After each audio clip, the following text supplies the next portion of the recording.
Thank you so much for joining us. This historic church stood for more than 150 years. Tonight, well, it looks like this after a fire overnight in Lebanon. Pretty devastating, and families who grew up in that church are relying on faith, and they are getting help too. 9 on your side's Jake Ryle is at the scene tonight. Jake.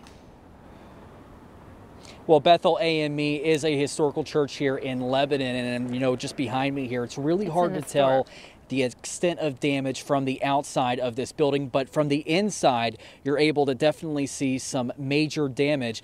And we've been told that this church will continue. Its roots dig deep in the community. Built in 1861, according to the sign on the front. These bricks, a foundation laid during the Civil War. It's a congregation that this community does treasure, and we're appreciative of them.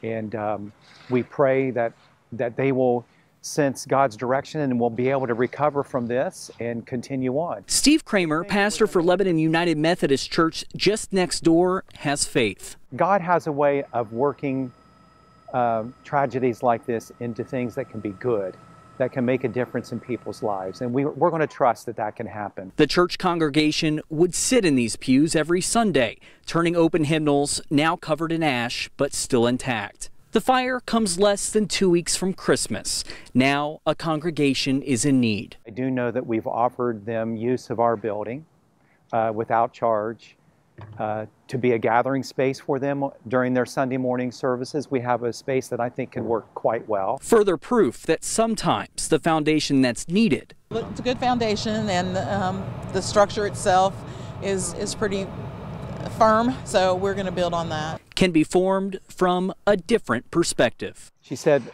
the church is not damaged.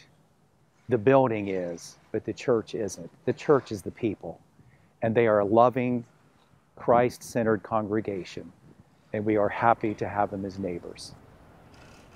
Now, officials are telling us that they do believe that that fire started on the second floor in the sanctuary. They are saying it is an electrical fire at this point. Now, we're going to continue to follow up with the congregation to find out the timeline for when they could start rebuilding inside this church. As soon as we know more, we'll be sure to keep you updated. For now, reporting live in Lebanon, Jake Ryle, 9 on your side.